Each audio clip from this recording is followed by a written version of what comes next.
دل میں ہو یاد تیری گوشۂ تنہائی ہو، پھر تو خلوت میں عجب انجمن آرائی ہو، پھر تو خلوت میں عجب انجمن آرائی ہو۔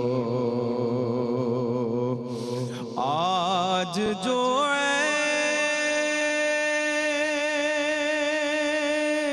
کسی پر نہیں کھلنے دیتے، آج جو عیب کسی پر نہیں کھلنے دیتے،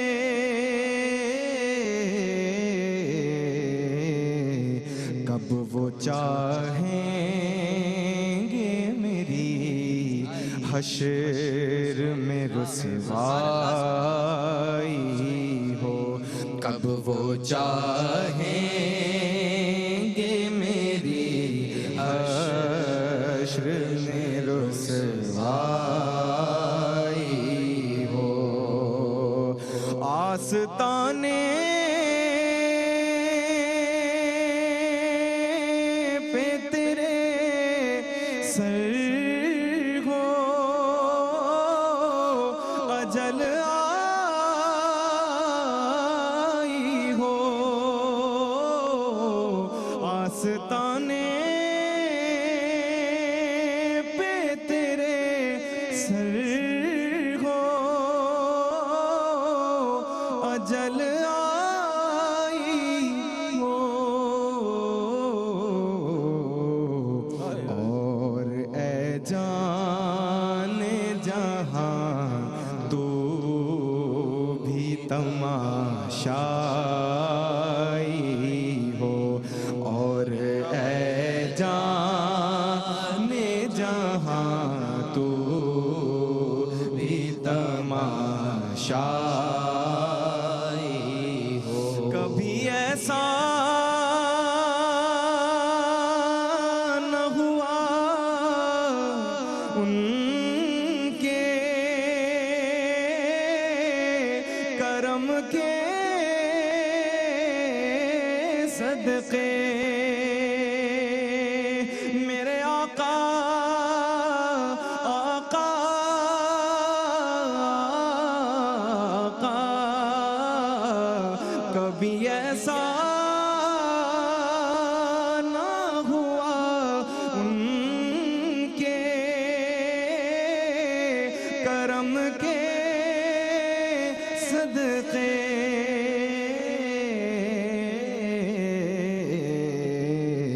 ہاتھ کے پھیلنے سے پہلے نہ بھیکاری ہو، ہاتھ کے پھیلنے سے پہلے نہ بھیکاری ہو، ہاتھ کے پھیلنے سے پہلے نہ بھیکاری ہو، بند جب خواب اجل سے ہو حسن کی آنکھیں، اس کی نظروں میں تیرا جلوہ زیبائی ہو، اس کی نظروں میں تیرا جلوہ زیبائی ہو۔ بہت اچھے، بہت ماشاءاللہ، بہت خوبصورت۔ نہ ہو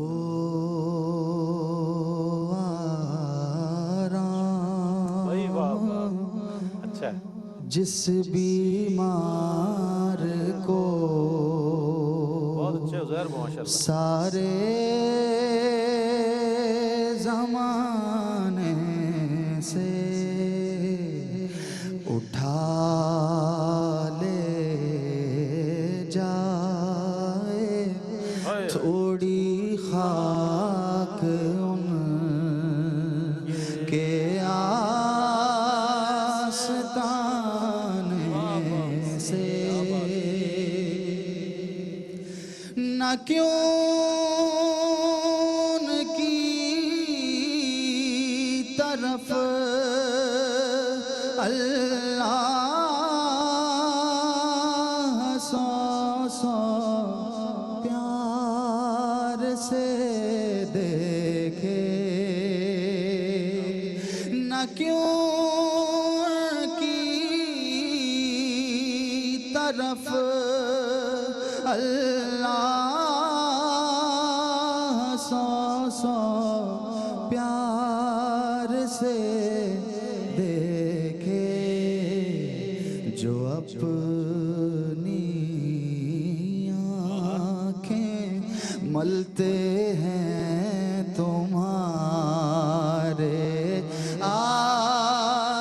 آستانے سے جو اپنی آنکھیں ملتے ہیں تمہارے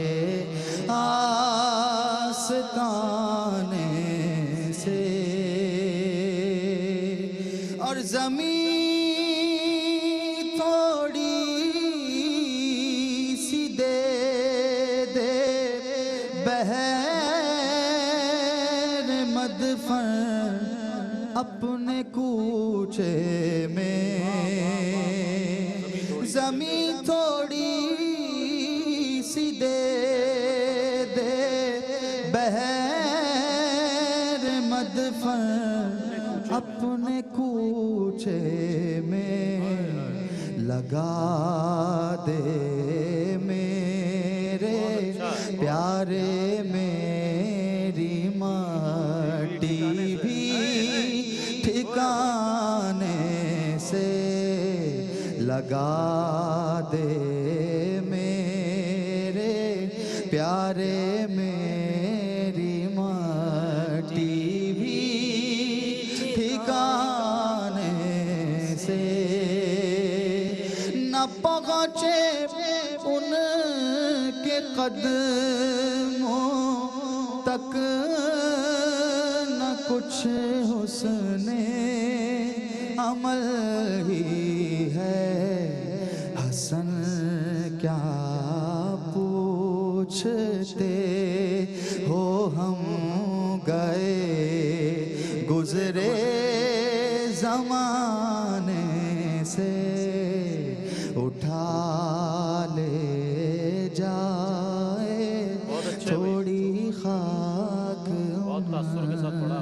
کے آستاں ایسا تجھے خالق نے طرح دار بنایا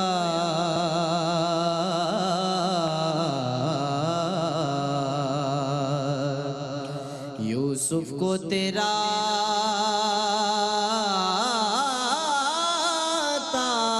طالب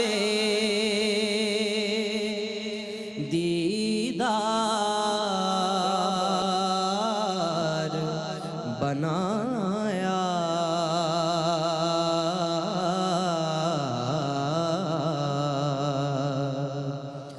کونین بنا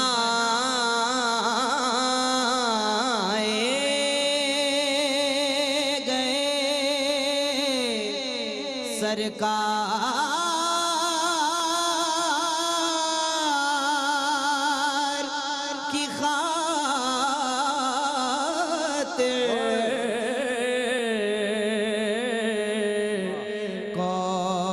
کونین بنائے گئے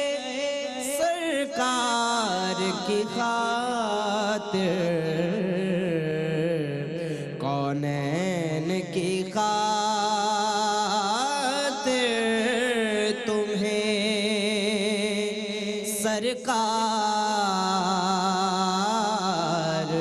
بنایا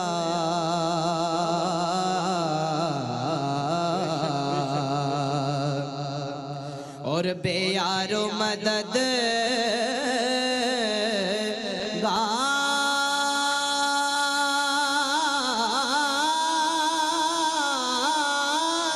جنہیں کوئی نہ پوچھے بے یار و مددگار جنہیں کوئی نہ پوچھے ایسوں کا تمہیں یارو مددگار بنایا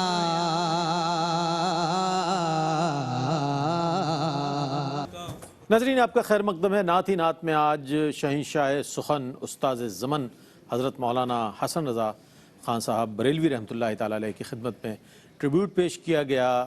1859 میں آپ کی ولادت ہوئی اور 1908 میں آپ کا وصال ہوا، تو یہ ایک عرصہ وہ تھا کہ جس میں آپ نے اپنے علمی جوہر بھی دکھائے اور شعری اعتبار سے بھی آپ نے اپنا سکہ منوایا۔ اللہ تعالیٰ سے دعا ہے کہ اللہ تعالیٰ مولانا حسن رضا خان صاحب کی قبر پر اپنی کروڑوں رحمتوں کا نزول فرمائے۔ بہت کمال شاعری۔ آج ہم نے دیکھا کہ ویسے بھی ہم دیکھتے ہیں کہ قبلہ مفتی محمد اکمل مدنی صاحب نے اشکبار آنکھوں کے ساتھ نعت سماعت فرمائی، اور آپ ہی کے حزب ارشاد ہم نے ظاہر یہ شامل کرنا تھا، لیکن آپ نے فرمایا تھا کہ مولانا حسن رضا خان صاحب کے کلام کب آپ سنوائیں گے، تو آج الحمدللہ آپ کی تعمیل ارشاد بھی ہو گئی اس اعتبار سے، اور بہت بڑی شخصیت کو ہم نے ٹریبیوٹ پیش کیا۔ کل انشاءاللہ حضرت منور بدایونی رحمۃ اللہ علیہ، نہ کہیں سے دور ہے منزلیں نہ کوئی قریب کی بات ہے، اور ایسے خوبصورت کلاموں کے خالق حضرت منور بدایونی رحمۃ اللہ علیہ کی خدمت میں ٹریبیوٹ پیش کیا جائے گا انشاءاللہ کل۔ آئیے اب سوال و جواب کا سلسلہ ہے، اور سوال و جواب آپ کے ہم لیا کرتے ہیں اس سیگمنٹ میں، اور قبلہ مفتی محمد اکمل مدنی صاحب آپ کے سوالات کے جوابات عنایت فرماتے ہیں۔ آغاز کرتے ہیں مفتی صاحب، یہ فرمائیے گا کہ کیا کوئی نامحرم مرد کسی عورت کو، یا کوئی نامحرم عورت کسی مرد کو اپنا گردہ ڈونیٹ کر سکتی ہے؟ اعوذ باللہ من الشیطان الرجیم، بسم اللہ الرحمن الرحیم۔ اس میں محرم نامحرم کا تو کوئی مسئلہ نہیں ہے، اچھا، ڈونیشن کے اوپر کلام ہے۔ ہر وہ جسمانی عضو کہ جس کو اگر ہم اپنی ذات سے جدا کر دیں اور سامنے والے کی جان اس پر موقوف ہو، اور جدا کرنے میں ہمیں کوئی نقصان نہ ہو، اگر تھوڑا بہت ہو بھی تو ایسا نہیں کہ جان چلی جائے تو دے سکتے ہیں، جیسے گردے کا مسئلہ، پھر وہ نامحرم کو دیں یا محرم کو دیں۔ جیسے بلڈ ہے، ابھی لوگ بعض اوقات پوچھتے ہیں کہ کافر کا بلڈ لگوا سکتے ہیں کہ نہیں، تو بلڈ میں کفر صلاحیت نہیں کرتا، اگرچہ اس کی پیدائش ہو سکتا ہے کچھ حرام اشیاء کے ذریعے بھی ہوئی ہو، لیکن بہرحال شرعاً وہ جائز ہو، جائز ہے۔ اچھا دوسری بات ہے مصطفیٰ، میں بھی اسکالر کو لینے سے پہلے زکوٰۃ مسجد میں کس انداز میں دی جائے، اگر مسجد میں دینا چاہیں اس کو رہنمائی فرمائیے گا۔ دیکھیں زکوٰۃ کی درست ادائیگی کے لیے شرعی فقیر کو اس کا مالک بنانا شرط ہوتا ہے، اور مسجدیں مالک بننے کی صلاحیت نہیں رکھتی، اس لیے بہتر یہ ہے کہ یہ غریبوں کا حق ہے، خاص طور پہ غریبوں کو دیں، نفلی صدقے سے مدد کریں۔ ہاں اگر کہیں ایسا ہے کہ کوئی نفلی صدقہ دینے کے لیے تیار نہیں ہے، مسجد کے انتظامات نہیں چل پا رہے ہیں، اور یا پھر ایک شخص کے پاس زکوٰۃ ہی ہے، نفلی صدقہ دے ہی نہیں سکتا، اور اسی طرح کی ضروریات ہیں، تو حیلہ شرعی کے ساتھ ہو سکتا ہے کہ پہلے کسی شرعی فقیر کو دیں، اور وہ اشارتاً کنایتاً پہلی سیٹنگ اس کا ذہن بنا ہو، وہ لے لے وہ زکوٰۃ اور پھر وہ مسجد کو ڈونیٹ کر دے، تو یہ صحیح ہے۔ یہ ٹھیک ہے۔ ہمارے ساتھ کالر ہیں، السلام علیکم۔ جی وعلیکم السلام، آپ دونوں کو بھی السلام علیکم ورحمۃ اللہ وبرکاتہ۔ وعلیکم السلام، سوال بتائیے گا۔ جی میں جاتی ہوں تراویح پڑھنے کے لیے، تو میرے پیر بہت زیادہ گرم رہتے ہیں، تو میں کیا کرتی ہوں کہ جانماز میں تھوڑا سا ٹھنڈا پانی نہ تراویح کے بیچ میں نہ بچھاتی رہتی ہوں، لیکن اس کی تاثیر مجھے محسوس ہوتی ہے جس سے توجہ ہٹتی ہے۔ اچھا، دوسرا سوال میرا یہ ہے کہ جیسے میرے اکاؤنٹ میں 7 سے 8 لاکھ روپے، کیا اس میں بھی زکوٰۃ بنے گی؟ لیکن میں جو بھی کماتی ہوں اس میں سے میں اکاؤنٹ میں سے 5-5 10 ہزار نکالتی رہتی ہوں، اور اگر ابھی جیسے کہ حالت حیض میں لائک عورت کو اگر 2-3 دن میں اس کا حالت حیض ختم ہو جاتا ہے، کیا اس کے بعد ہم روزہ رکھ سکتے ہیں یا نہیں رکھ سکتے؟ بس یہ بتا دیجیے گا۔ ایک اور کالر ہے، السلام علیکم۔ ہلو، وعلیکم السلام۔ جی سوال بتائیے گا۔ جی میری طلاق کو 1991 میں میری طلاق ہوئی تھی. اس کے بعد مجھے علم کی ناصر ہونے کی وجہ سے میں نے عدت نہیں کی ہوں. تو اب مجھے پتا چلا ہے کہ عدت کرنا ضروری ہے. تب سے لے کے اب تک میرا رشتہ طے نہیں ہو پا رہا ہے. ہمیشہ میری طرف سے انکار ہو جاتی ہے بات ہوتے ہوتے. تو مجھے یہ جاننا ہے کہ اب مجھے کیا کرنا ہوگا اس کے لیے. ٹھیک ہے، انشاءاللہ آپ کے سوالات کو شامل کرتے ہیں. ایک اور کالر ہے. السلام علیکم. بھائی سب سے پہلے تو آپ کو السلام علیکم. وعلیکم السلام. جی میں نے نا سوال پوچھنا ہے کہ بینک کی جاب کو تمام علماء اکرام جو ہیں وہ غلط اور ناجائز کہتے ہیں. اچھا. اور میرے ہسبینڈ بھی جاب کرتے ہیں بینک میں. اچھا. تو میں نے یہ پوچھنا ہے کہ ان سے جب میں کہتی ہوں نا کہ آپ یہ بینک کی جاب چھوڑ دیں تو وہ مجھے کہتے ہیں کہ بھی تم بتاؤ میں کون سی جاب کروں. ٹھیک ہے. کیونکہ یہ جو ہمارا معاشرہ ہے یہ ہر دوسرا بندہ جو ہے. ٹھیک ہے، سوال آپ کا آگے ہم تک پہنچ گیا. مفتی صاحب کی خدمت. جی مفتی صاحب. یہ کہ آفر کویسچن تھا کہ اگر ایجاب و قبول ہو چکا ہو لیکن ابھی لڑکی کی رخصتی نہیں ہوئی اور داماد گھر پہ ملنے آئے تو وہ کس حد تک اس لڑکی سے مل سکتا ہے.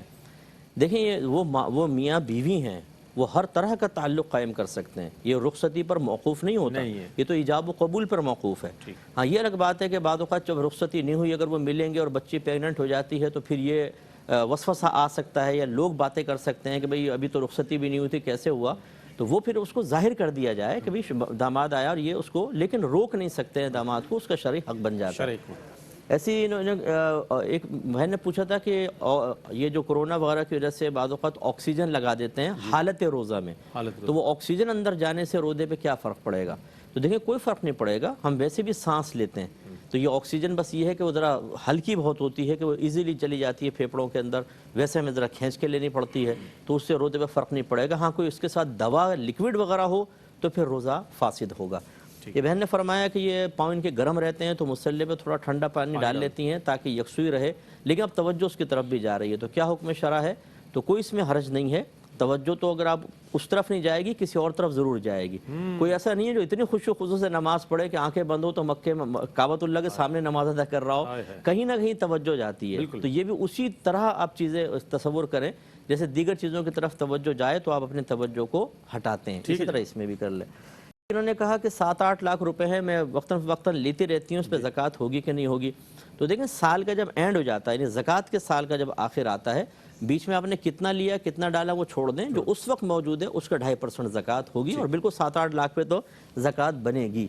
حیض یہ کہتی ہیں 2-3 دن بعد آ کر رک جاتا ہے تو روزے کا کیا حکم ہے؟ دیکھیں جب عورت کی ایک عادت معروف ہوتی ہے کہ 3 دن میں یا 4 دن میں بند ہوتا ہے تو بس اس کے بعد غسل کر کے روزہ رکھنا فرض ہو جائے گا. طلاق یہ کہتی ہیں کہ طلاق ہوئی تھی لیکن جہالت میں عدت نہ کر سکیں، اب کیا کریں؟ تو بہرحال اللہ کی بارگاہ میں توبہ کریں. اب عدت نہیں ہو سکتی ہے، بس توبہ ہوگی کیونکہ وہ تو طلاق سے متصلاً پیریڈ شروع ہو جاتا ہے. مفتی صاحب مزید کالرز بھی ہیں لیکن اب اذان فجر کے وقفے کی جانب بڑھ رہے ہیں. اذان فجر کا وقفہ ہے اور اذان کہیں گے ملک ممتاز و معروف قاری جناب قاری اسد الحق. اس کے بعد انشاءاللہ ہم آپ کی خدمت میں دوبارہ حاضر ہوں گے، آپ کے مزید سوالات شامل کریں گے. قبلہ مفتی صاحب آپ کے یہ جوابات انشاءاللہ عنایت فرمائیں گے. ہمارے ساتھ رہیے گا. الحمدللہ آج ہم نے 13واں روزہ اختیار کیا اور 13 روزے ہو گئے دیکھیں، اور معلوم بھی نہیں ہوا کہ ایسا لگ رہا ہے کہ کل ہی رمضان آیا تھا اور آج 13 دن ہو گئے. تو اتنی جلدی اتنی تیزی سے یہ مہینہ رخصت ہوتا ہے کہ ایسا محسوس ہوتا ہے کہ آنکھ جھپکتے ہوئے یہ مہینہ چلا جاتا ہے اور آتا 11 مہینے کے بعد ہے جس کا شدت سے انتظار رہتا ہے. اللہ تعالیٰ سے دعا ہے کہ جو روزے رکھے گئے ہیں اللہ پاک انہیں قبول فرمائے، جو بقیہ ہیں انہیں مستعدی کے ساتھ رکھنے کی اور اس کے ساتھ ساتھ ان میں عبادت کرنے کی، اللہ کو راضی کرنے کی، توبہ و استغفار کرنے کی اللہ تعالیٰ توفیق ہمیں نصیب فرمائے. آپ کے سوالات کو شامل کریں گے ایک بار پھر، اور وہ سوالات جن کے جوابات تشنا تھے، جن کے جوابات آپ تک نہیں پہنچے تھے انشاءاللہ انہیں بھی شامل کریں گے اور مزید آپ کے سوالات کا انشاءاللہ انتظار رہے گا. جی مفتی صاحب وہ جو جواب رہے گا. ایک بہن نے فرمایا کہ تمام علماء بینک کی جاب کو ناجائز کہتے ہیں، میرے شوہر وہی کرتے ہیں. تو پہلے تو یہ تصحیح کر دوں کہ سب اس کو ناجائز نہیں کہتے ہیں. بینک کی وہ جاب جس میں براہ راست سود کی ترغیب دی جائے یا سود ریکوری کا شعبہ ہو اس کو ہم منع کرتے ہیں. باقی ضرورت کے تحت اس کو ہم جائز قرار دیتے ہیں. ٹھیک ہے. اس کی وجہ یہ ہے کہ جو ناجائز کے اگر فتویٰ دے بھی رہا ہے اس سے پوچھیں تمہارا پیسہ کہاں ہے، وہ بتائے گا بینک میں رکھا ہوا ہے. تو پھر کیوں رکھا ہوا ہے بینک میں پیسہ؟ کہ جب وہ سودی رولنگ میں تمام نظام چل رہا ہے تو اپنا پیسہ گھر کے اوپر رکھیں. اب وہ کہتے ہیں جی ہماری ضرورت ہے، ہم گھر پہ رکھیں گے لوٹ جائے گا، ضرورت کے تحت وہاں رکھا ہے. جب وہاں رکھا ہے تو پھر اسی ضرورت کو پورا کرنے کے لیے کچھ ایسے لوگ بھی ضروری ہیں جو اس نظام کو چلائیں اور آپ کے پیسے کا حساب کتاب رکھیں. اس وجہ سے لوگوں کی ضرورت منتقل ہوتی ہے بینک تک اور بینک کی ضرورت پہ بن جاتی ہے امپلائی کا ہونا. اس وجہ سے ہم کہتے ہیں کہ یہ ہاں اگر کوئی ضمیر پہ بوجھ محسوس کر رہا ہے دوسری جاب تلاش کرے, لیکن کون سی کرے گا؟ اکاؤنٹس کے جہاں پر بھی آپ شعبے میں چلے جائیں کہیں نہ کہیں آپ کو کچھ نہ کچھ تو کرنا ہی پڑتا ہے. تمام کمپنیز اسی طرح بینک سے لون لے کے چل رہی ہیں, سودی معاملات تو لکھنے پڑیں گے, اس لیے اس دور میں تھوڑی رعایت دیں گے. تو یہ ہماری بہن سے گزارش ہے چند علماء کا بیان سن کر ایک تو یہ نہ کہیں سب نے ایسا کہا, دوسرا جب تک آپ ہر ایک کی رائے معلوم کر کے اچھی طرح غور و تفکر نہ کر لیں, خواہ شوہر کے پیچھے نہ پڑیں. وہ اگر جاب چھوڑ بھی دیتے ہیں بتائیں پھر کل آپ ہی کہہ رہے ہوں گے دودھ کہاں ہے بچے کا, پیمپر کہاں ہے, وہ کیا کرے گا بیچارہ شوہر. پھر آپ کہیں گے کہ تم نے ہمیں نفقہ نہیں دے رہے ہو. تو اس لیے بہت سوچ سمجھ کے فیصلہ کریں, موجودہ دور کے تقاضے بدل چکے ہیں. ٹھیک ہے, مزید کالرز کو شامل کرتے ہیں. السلام علیکم. السلام علیکم. وعلیکم السلام, سوال بتائیے. جی میرا سوال یہ ہے کہ کچھ علماء کہتے ہیں کہ تہجد کی نماز کے لیے سونا ضروری ہے. جی تو ٹھیک ہے, ایک اور کالر ہے. السلام علیکم. جی السلام علیکم. وعلیکم السلام. میرا پہلا سوال یہ ہے کہ میں نے مطلب جیسے میرے پاس کچھ پیسے ہیں جس کی زکوٰۃ دینی ہے, جیسے 1 لاکھ پر 2,500 روپے زکوٰۃ ہوتی ہے, لیکن میرے پاس سونا ہے جو کہ 2 سے 3 تولہ ہے, زیادہ جیسے 7 تولے پہ زکوٰۃ ہوتی ہے, لیکن میرے پاس 2 یا 3 تولہ سونا ہے, کیا مجھے اس کی بھی زکوٰۃ دینی ہوگی؟ ٹھیک ہے. اچھا دوسرا سوال میرا یہ ہے کہ میں نے اپنے بھائی کو 1.5 لاکھ روپے ادھار دیے ہوئے, کیا مجھے اس کی بھی زکوٰۃ دینی ہوگی؟ ٹھیک ہے. اچھا تیسرا سوال میرا یہ ہے کہ کچھ ایک ہسبینڈ وائف ہیں جنہوں نے مطلب بزرگ ہیں جنہوں نے اپنے پیسے جمع کر کے رکھے ہوئے ہیں, اب ان کے پاس کوئی اور آسرا نہیں ہے پیسوں کا, نہ وہ کماتے ہیں نہ ان کو کوئی دینے والا ہے, لیکن وہ اب اسی پیسے سے اپنا گھر خرچ چلاتے ہیں, لیکن وہ بینک میں جمع کرے ہوئے اس میں سے تھوڑے تھوڑے نکالتے جاتے ہیں. ٹھیک ہے, اس پہ بھی زکوٰۃ کے حوالے سے آپ پوچھنا چاہ رہی ہیں. ٹھیک ہے ٹھیک ہے, کالر ہیں ایک اور. السلام علیکم. جی وعلیکم السلام. جی فرمائیے. جی میرا یہ سوال ہے کہ جیسے کہ میری امی ہے ان کو تراویح کے حوالے سے سوال ہے کہ ان کو صبح جیسے کہ جاب پہ جانا ہوتا ہے اور پھر آ کر وہ تھک جاتی ہیں, کام ہوتا ہے کافی زیادہ, اور پھر وہ تراویح نہیں پڑھ پاتی. اس طرح سے کہ وہ بہت تھکان ہو جاتی ہے, اور اس کے دستار کی بات کا بھی بہت زیادہ کام ہوتا ہے, کبھی 8 رکعت ہو جاتی ہے کبھی 4 رکعت مکمل نہیں ہو پاتی. تو اس کا گناہ ثواب کا مطلب بتا دیں جیسے کہ لیکن صبح جاب ہے شام میں کام ہے. ٹھیک ہے معلوم کر لیتے ہیں. بہت شکریہ. ایک اور کالر ہے. السلام علیکم.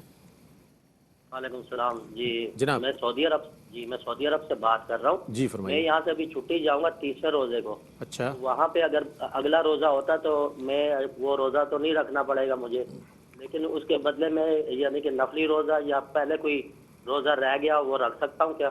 جی معلوم کر لیتے ہیں ابھی. بہت شکریہ آپ کا. جی مصعب. جی ایک تو یہ بہن نے فرمایا تہجد کے لیے کچھ علماء سونے کو شرط قرار دیتے ہیں, کچھ نہیں, جتنے بھی علماء ہیں وہ سب. اس کی وجہ سمجھ لیں اچھی طرح کہ عبادات کا تعارف نبی کریم صلی اللہ علیہ وسلم نے پیش کیا ہے, کیونکہ یہ قیاس سے حل نہیں ہو سکتا. اور نبی کریم ہمیشہ عشاء کی نماز پڑھ کے سوئے ہیں, پھر اٹھ کے آپ نے تہجد پڑھی ہے. تو اس لیے تہجد کے لیے شرط ہے کہ عشاء کی نماز کے بعد سوئیں. یہ بہن کہتی ہے کہ میرے پاس 2 تولہ سونا ہے, کیش بھی ہے, کیش کے ساتھ زکوٰۃ نکالتی ہیں. دیکھیں جب ویسے تو اور 7 تولہ نہیں ہے نصاب, 7.5 تولہ, لیکن جب 2 طرح کا مال جمع ہو جائے, روپیہ اور سونا جیسے مثال کے طور پہ, تو پھر سونے کو روپے میں کنورٹ کر کے اور دیگر روپوں کے ساتھ ملا کر ٹوٹل کی زکوٰۃ نکالنی ہوتی ہے. اگر انہوں نے بھائی کو قرضہ دیا ہوا ہے اس پر بھی زکوٰۃ بنے گی, سال بہ سال بنتی رہے گی, لیکن ادائیگی اس وقت واجب ہے جب وہ قرضہ آپ کو واپس ملے گا. تو آپ اس کا حساب بنا کے رکھتے ہیں, جیسے 1.5 لاکھ ہے, 1.5 لاکھ پہ جو زکوٰۃ بن رہی ہے لکھتی جائیں, اور جب وہ پیسہ مل جائے تو اتنی زکوٰۃ آپ کو اس میں سے دینی ہوگی. کسی نے اپنے ذاتی استعمال کے لیے پیسہ رکھا ہوا ہے, اس میں تھوڑا تھوڑا خرچ کرتے ہیں, تو بہرحال اللہ کے لیے اس کو دینا ہوگا.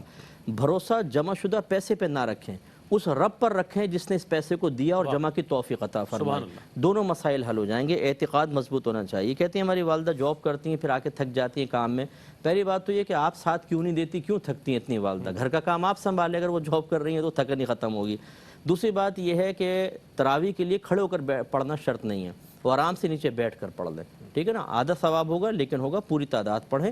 اور تیسرا بس حوصلے کے لیے اور ہمت بڑھانے کے لیے عرض کر رہا ہوں, اگر میں اس وقت یہ کہہ دوں کہ آپ 20 رکعت تراویح روزانہ پڑھیں, میں ہر 2 رکعت کے بدلے میں آپ کو 500 روپے دوں گا, تو پھر دیکھیں ایک دم جسم ایک توانائی سی محسوس کرے گا, انرجی سی آ جائے گی کہ ہاں یار یہ تو چلو اتنا مشکل نہیں ہے. بس اس طرح اپنے آپ کو جو نا مینٹلی مضبوط کرنا چاہیے, تو انشاءاللہ سب کچھ ہو جائے گا.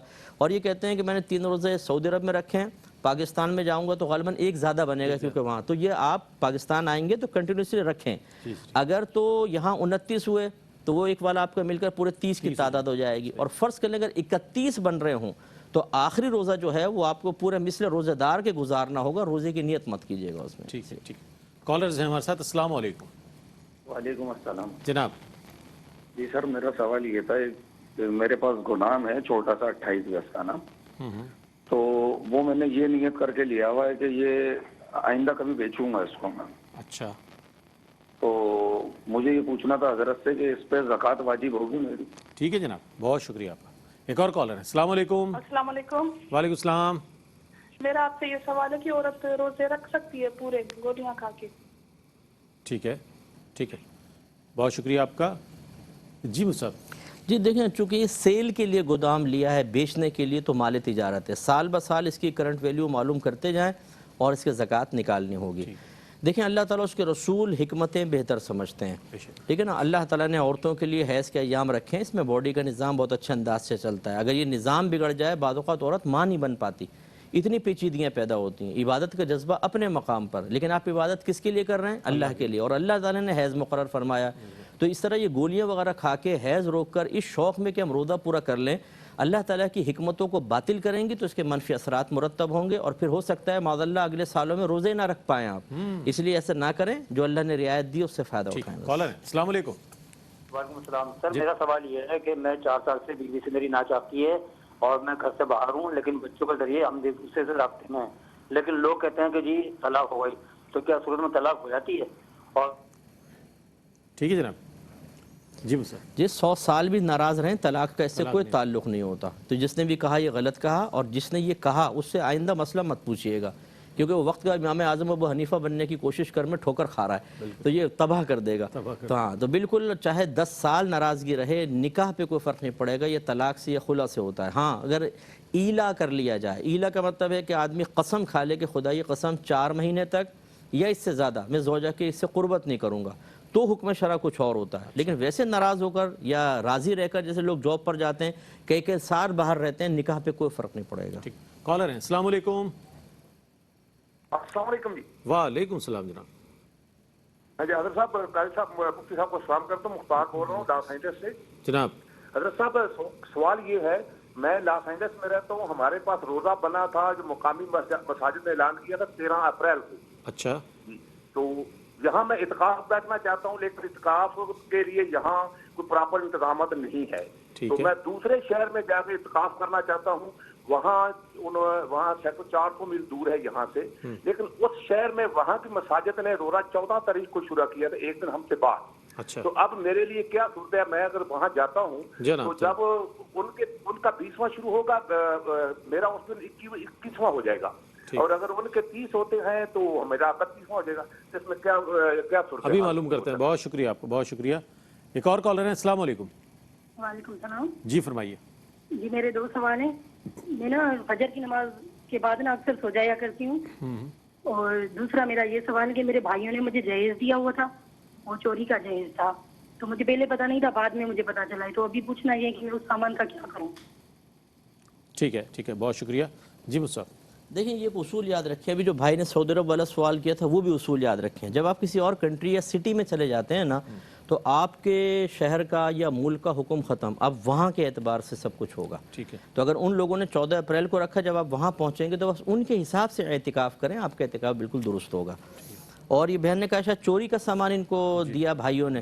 عجیب بھائی تھے کہ چوری کا سامان بہن کو دے دیا, لیکن بہرحال اگر آپ پہ انکشاف ہو گیا ہے کہ یہ چوری کا مال ہے, تو یہ اصل مالک کو اگر آپ کو پتہ ہے تو اس کو دے دیں, ورنہ اپنے بھائیوں کو واپس کریں. اور اگر گمان ہے کہ بھائی یہاں سے لے کر کہیں اور غلط جگہ پہ لگا دیں گے تو اس نامعلوم مالک کی طرف سے صدقہ کر دیں. صدقہ کر دیں. ٹھیک ہے. 2 کالرز ہیں. السلام علیکم. یہ ذرا بتا دینا, یہ سوال ہے میرا. اور برش کر سکتے ہیں ٹوتھ پیسٹ اعتکاف میں؟ ٹھیک ہے, ٹھیک ہے, ابھی شامل کرتے ہیں آپ کے جواب کو. ایک اور کالر ہے. السلام علیکم. السلام علیکم. وعلیکم السلام. سوال بتا دیجیے جلدی سے. سوال یہ ہے بھائی میرے کہ میں نے اوپر فرض کب تک ہے اپنی بچوں کا خرچ اٹھانا, یہ سوال ہے جی میرا. ٹھیک ہے. اچھا, وہ برش کرنے والا پہلے بتا دیں وہ. جی جی, برش کا مسئلہ یہ ہے حالت روزہ میں نہ کریں تو بہتر ہوتا ہے. اگر بہت سخت ضرورت ہے کہ آپ کی پبلک ڈیلنگ ہے اور منہ سے اسمیل آنے کے بعد آپ کو نقصان کا اندیشہ ہے تو انگلی سے پیسٹ کر لیں. برش سے اندیشہ ہے کہ حلق میں قطرات وغیرہ چلے جائیں گے، اس لیے انگلی سے کر لیں، اور ایک قطرہ بھی پیسٹ کا اندر نہ جانے پر ورنہ روزہ ٹوٹ جائے گا. بس تھوڑا سا دانتوں پہ ملیں اور کلی کر لیں. ٹھیک. اور دوسرے سوال سمجھ میں جی نہیں آیا. ایک اور کالر ہمارے ساتھ. السلام علیکم. وعلیکم السلام جناب. مجھے آپ سے 2 سوال کرنے ہیں. ایک تو یہ پوچھنا ہے کہ جو پی ایف ملتا ہے ہمیں کمپنی کی طرف سے پروویڈنٹ فنڈ، اس پہ پروفٹ، جی ہاں جی جی، اس پہ جو پروفٹ ہوتا ہے کیا وہ انٹرسٹ ہے، مطلب سود ہے وہ؟ ٹھیک ہے. اور دوسرا یہ جی جی بتائیے سوال لے لیں ان کا دوسرا. ہم دے سکتے ہیں اسے؟ جی سوری آپ ریپیٹ کر دیں ذرا، سوال ریپیٹ کر دیں دوسرا والا. دوسرا والا یہ کہ جو اگر وہ واقعی سود ہے اور ہم کسی کی مدد کرنا چاہتے ہیں اس پیسے سے، اچھا تو کیا کر سکتے ہیں؟ ٹھیک ہے. ٹھیک ہے، جبکہ وہ قریبی رشتے دار ہو. ٹھیک ہے. ایک اور کالر ہمارے ساتھ. السلام علیکم. چل جائے گا. جی جی وعلیکم السلام. جی ایک شخص 2 طلاق دے چکے ہیں اور تیسری دفعہ انہوں نے بولا تھا، لڑائی جھگڑا ہو رہا تھا کہ میں تجھے تیسری تو کچھ بول دوں نا تجھے پتہ چل جائے گا. انہوں نے کہا، بیوی نے کہا کہ نہیں تم خدا نہیں ہو. انہوں نے پھر بولا کہ جا تجھے چھوڑ دیا میں نے. تیسری دفعہ بلائی انہوں نے. اچھا طلاق ہو گئی ان کی. بہت پلیز بتائیے. ٹھیک. جزاک اللہ خیر. ٹھیک، بہت شکریہ. جی مصعب. جی بی فنڈ کا کل بھی بتایا تھا کہ اگر آپ کی تنخواہ میں کٹوتی کر کے آپ کی اجازت سے رکھا گیا ہے اور باقاعدہ کوئی تجارت کا ایگریمنٹ ہے تو پھر بالکل طیب ہے آپ کے لیے نفع. دوسری صورت یہ ہے کہ آپ سے لیا ہے آپ کی مرضی سے لیکن کوئی تجارت کا ایگریمنٹ نہیں ہے تو پھر یہ آپ کا یہ قرضہ بنے گا اور اس پر نفع لینا سود ہوگا. اور تیسری صورت کہ آپ راضی نہیں ہیں، زبردستی لیا اور اس میں کچھ ایڈ کر کے آپ کو دیا، یہ بھی آپ کے لیے طیب حلال ہے، کیونکہ اگر غاصب آپ کا پیسہ غصب کر لے اور اپنے پاس سے تھوڑا زیادہ دے تو وہ آپ کے لیے طیب حلال ہوتا ہے. اچھا وہ صورت جس میں یہ سود بن رہا ہے نفع، ہمارا مشورہ یہ ہوگا کہ دل میں کراہت رکھ کے خوف خدا کے ساتھ توبہ کرتے ہوئے اس کو لے لیں اور بغیر ثواب کی نیت کی کسی غریب کو دے دیں. اور ایک ہے جو انہوں نے طلاق کا کہا کہ 2 طلاقیں پہلے دے چکا ہے، اب جھگڑے میں شوہر نے کہا نا جا میں نے تجھے چھوڑ دیا، تو یہ لفظ صریح ہے، اس میں نیت کرے نہ کرے طلاق واقع ہوگی. اور یہاں تو لڑائی جھگڑا بھی چل رہا تھا لہٰذا تیسری طلاق واقع ہوگی. ٹھیک ہے مفتی صاحب، بہت شکریہ ادا کریں گے آپ کی تشریف آوری کا. ایک بار پھر آج آپ نے موضوع پر بھی ہمارے بہت عمدہ کلام فرمایا، رہنما آپ نے کلمات ارشاد فرمایا اور سوالات کے جوابات بھی نہایت فرمائے. ناظرین محترم، آج 13ویں رحمت سحر میں آپ کا اور ہمارا ساتھ رہا. کل 14 رمضان ہوگی انشاءاللہ، اور کل سے انشاءاللہ مقابلہ نعت کا آغاز ہو رہا ہے. وہی 9 کوالیفائنگ راؤنڈ ہوں گے، اس کے بعد 3 سیمی فائنل ہوں گے اور اس کے بعد انشاءاللہ فائنل ہوگا. تو کل ضرور دیکھیے گا، مقابلہ نعت کا کل سے آغاز ہونے جا رہا ہے. انٹر یونیورسٹی جو مقابلہ ہے اس میں طلبہ و طالبات حصہ لے رہے ہیں. انشاءاللہ بہت عمدہ آوازیں آپ کو سننے کو ملیں گی. اور دوسری بات یہ کہ کل ہم ٹریبیوٹ پیش کریں گے حضرت منور بدایونی رحمۃ اللہ علیہ کو، اور بہت ان کے خوبصورت کلاموں کو شامل کریں گے، ان کے حوالے سے کچھ بات بھی کریں گے. تو مجھے امید ہے ہمیشہ کی طرح آپ کا اور ہمارا ساتھ رہے گا. اللہ تعالیٰ آپ کو اور ہم سب کو اپنی امان میں رکھے اور ہماری جان، مال، عزت، آبرو، اولاد، ایمان کی حفاظت فرمائے. السلام علیکم ورحمۃ اللہ وبرکاتہ.